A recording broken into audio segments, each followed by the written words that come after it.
हिंदी साहित्य के इतिहास के अंतर्गत आदिकाल का इतिहास पढ़ रहे थे। इसमें हमारा क्या रह गया है, केवल आदिकालीन अपभ्रंश साहित्य रह गया है और उसके बाद आदिकाल की कुछ अन्य रचनाएं रह गई हैं। हमारा आदिकाल का इतिहास पूर्ण हो जाएगा। ठीक है, तो आज हम पढ़ेंगे आदिकालीन अपभ्रंश साहित्य। ठीक, देखिए इसमें स्वयंभू हैं जो हमारे कवि हैं, स्वयंभू जी, ये काफ़ी महत्वपूर्ण स्थान रखते हैं अपभ्रंश साहित्य में। ठीक है, इनका समय है 8वीं शताब्दी 783 ईस्वी। शताब्दी में तो 100 वर्ष पूरे हो जाते हैं। ठीक है, तो ईस्वी क्या है इनकी 783 ईस्वी है और शताब्दी क्या है 8वीं शताब्दी है। ठीक है, ठीक।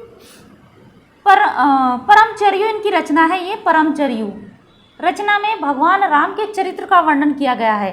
एक बात ध्यान रखने योग्य है, महत्वपूर्ण है कि जो स्वयंभू जी है इनकी रचना है परमचर्यु। इसमें भगवान राम के चरित्र का वर्णन किया गया है। ठीक, तो ऐसा प्रश्न बन सकता है कि किस अपभ्रंश के किस साहित्यकार ने या अपभ्रंश की किस रचना में भगवान राम का वर्णन मिलता है। तो किस में मिलता है, परमचर्यु, जिसके लेखक कौन है, स्वयंभू देव हैं। ठीक है, इसमें मिलता है। अतएव इस रचना को डॉक्टर भयाणी हैं ने अपभ्रंश की रामायण कथा कहा है। जो स्वयंभू जी की रचना है परमचर्यु, इसे डॉक्टर भयाणी ने अपभ्रंश की रामायण कथा कहा है। ठीक है, कि अपभ्रंश की रामायण कथा कौन सी है, तो स्वयंभू जी द्वारा लिखी हुई परमचर्यु अपभ्रंश की रामायण कथा भी मानी जाती है। ठीक, एवं स्वयंभू को अपभ्रंश का वाल्मीकि कहा है। और स्वयंभू को क्या कहा जाता है, अपभ्रंश का वाल्मीकि। ठीक, ऋठमेणी चर्यु, ये दूसरी रचना है इनकी, ऋठमेणी चर्यु दूसरी रचना है। ठीक, इसमें श्री कृष्ण के चरित्र का वर्णन किया गया है। मतलब ऋठमेणी चर्यु में तो क्या है, श्री कृष्ण के चरित्र का वर्णन है। और जो परमचर्यु इसमें किसका है, श्री राम के चरित्र का वर्णन है। ठीक है, इसलिए इनको अपभ्रंश का वाल्मीकि भी कहा जाता है। ठीक, इनको अपभ्रंश का, किसको, स्वयंभू को अपभ्रंश का प्रथम कवि कहा जाता है। ठीक है, अपभ्रंश के प्रथम कवि कहे जाते हैं स्वयंभू। परमचर्यु अपभ्रंश की प्रथम कड़वकबद्ध रचना, जिसमें 7 चौपाई के बाद एक क्या है, एक दोहा है। ठीक, मतलब कड़वक क्या है, कड़वक छंद है। ये अपभ्रंश का छंद कहा जाता है, कड़वक छंद। ठीक है, तो कड़वकबद्ध रचना जिसमें 7 चौपाई के बाद, चौपाई के साथ एक दोहा है। ठीक है, 7 चौपाइयाँ हैं, फिर उसके बाद क्या है, दोहा है इसी में। ठीक, स्वयंभू के अनुसार पदरियाँ बंद के प्रवर्तक चतुर्मुख नामक कवि माने गए हैं। जो स्वयंभू हैं इनके अनुसार पदरियाँ बंद के प्रवर्तक चतुर्मुख नामक कवि माने गए हैं। चतुर्मुख नामक ही हैं ये कवि माने गए हैं। ठीक है, स्वयंभू के अनुसार पदरियाँ बंद के प्रवर्तक।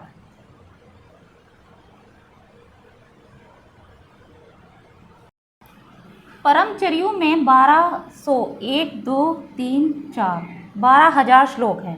कितने हैं, 12,000। ठीक है, श्लोक हैं। इनमें 5 कांड एवं 90 संधियाँ हैं। कितनी, 90 संधियाँ हैं। कितने कांड हैं, 5 कांड हैं एवं 90 संधियाँ हैं। जो 83 अर्थात 83 संधियाँ हैं वे स्वयंभू के द्वारा, 83 संधियाँ हैं वे स्वयंभू के द्वारा। शेष 7 संधियाँ उनके पुत्र, मतलब स्वयंभू के पुत्र त्रिभुवन द्वारा रचित मानी जाती हैं। 7 संधियाँ त्रिभुवन के द्वारा रचित मानी जाती हैं और 83 संधियाँ स्वयंभू के द्वारा रचित मानी जाती हैं। कितने हैं, 12,000 श्लोक हैं और 5 कांड एवं 90 संधियाँ हैं परमचर्यु में। ठीक है, परमचर्यु में इनकी 4 रचनाएं हैं जो 4 प्राप्त होती हैं। 2 तो हमने पढ़ ली, तीसरी है हमारी स्वयंभू छंद, चौथी है हमारी, नंबर 4 है हमारी पंचमी चर्यु। तो ये 4 रचनाएं हैं इनकी। ठीक है, कौन कौन सी है, परमचर्यु, ऋठगेणी चर्यु, स्वयंभू छंद, पंचमी चर्यु।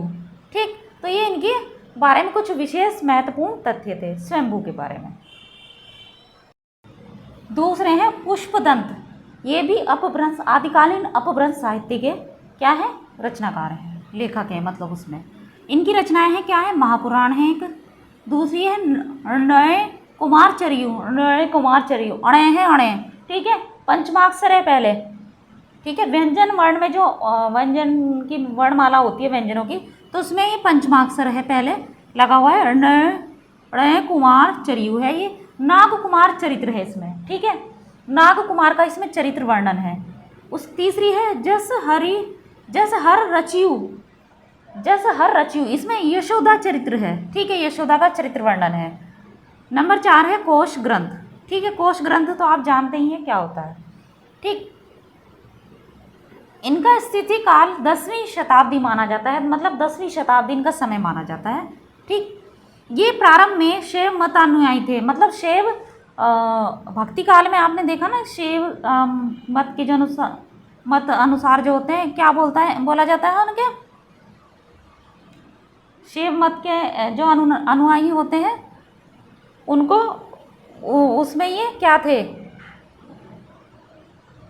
शैव मत के अनुयायी थे, ठीक है, शैव मतानुयायी थे, मतलब कहने का मतलब है शैव मत के अनुयायी थे, ठीक। किंतु बाद में अपने आश्रयदाता, लेकिन बाद में इनके जहाँ पर ये रहते थे तो इनके आश्रयदाता ने इन्हें कहा कि जैन पंथ स्वीकार कर लो, तो इन्होंने स्वीकार कर लिया। किसने?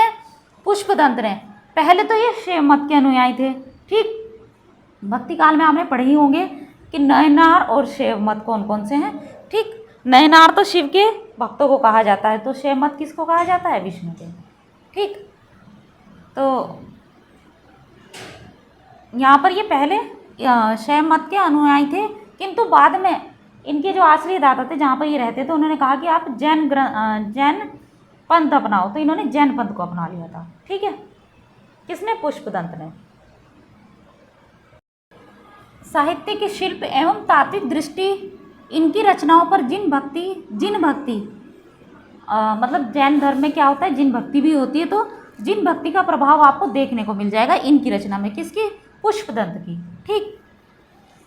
इनकी महापुराण रचना में 63 महापुरुषों, शलाका पुरुषों की घटनाओं का वर्णन किया गया है।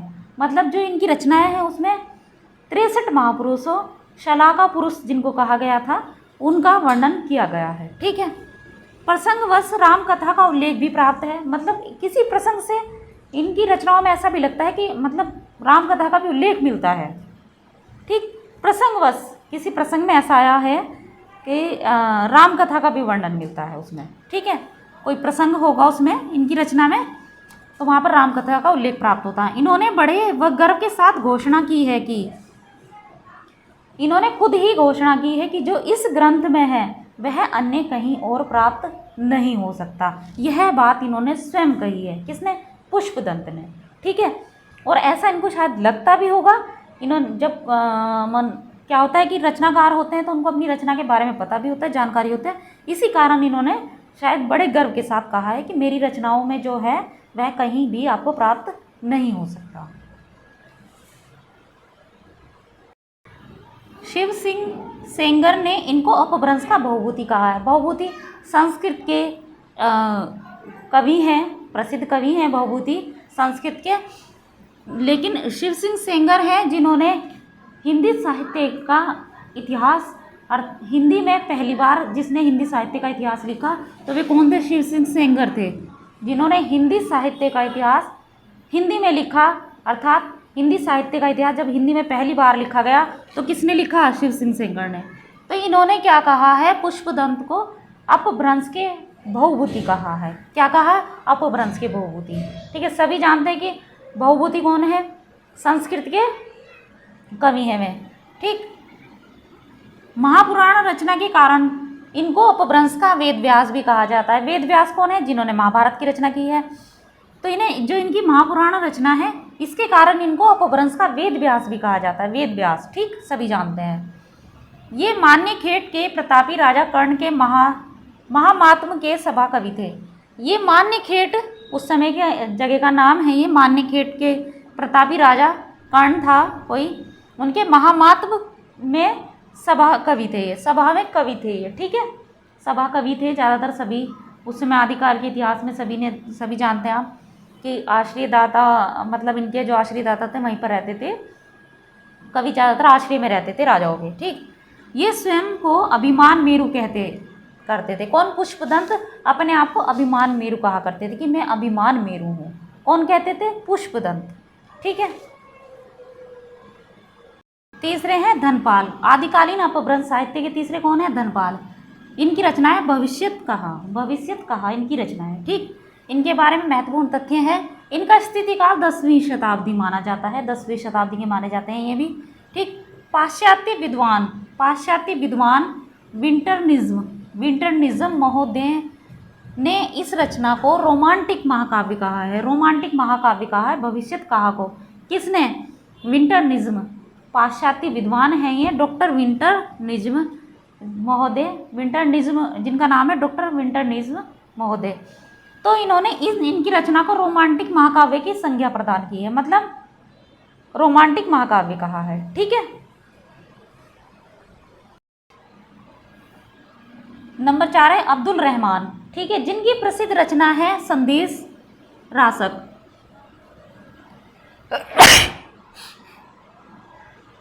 अब्दुल रहमान की प्रसिद्ध रचना कौन सी है? संदेश रासक है। ठीक है, स्थितिकालीन का 12वीं शताब्दी का उत्तरार्ध और 13वीं शताब्दी का पूर्वार्ध, मतलब बीच का समय है। 12वीं और 13वीं शताब्दी के बीच का समय है इनका। ठीक, संदेश रासक एक खंड काव्य है। ठीक है, खंड काव्य है ये, जिसमें विक्रमपुर की एक वियोगिनी की विरह कथा का वर्णन है। मतलब एक नायिका है विक्रमपुर स्थान है, वहाँ की नायिका है जिसकी विरह कथा का वर्णन है। ठीक है, इनको अद्दहमाण के नाम से भी जाना जाता है। मतलब अब्दुल रहमान को अद्दहमाण के नाम से भी जाना जाता है। ठीक, ये किसी भी भारतीय भाषा में, मतलब ये किसी भी भारतीय भाषा में रचना करने वाले प्रथम मुसलमान कवि माने जाते हैं। कौन? अब्दुल रहमान। ठीक है, जिन्हें अद्दहमाण के नाम से भी जाना जाता है। ठीक, संदेश रासक श्रृंगार काव्य परंपरा की सर्वप्रथम रचना भी मानी जाती है।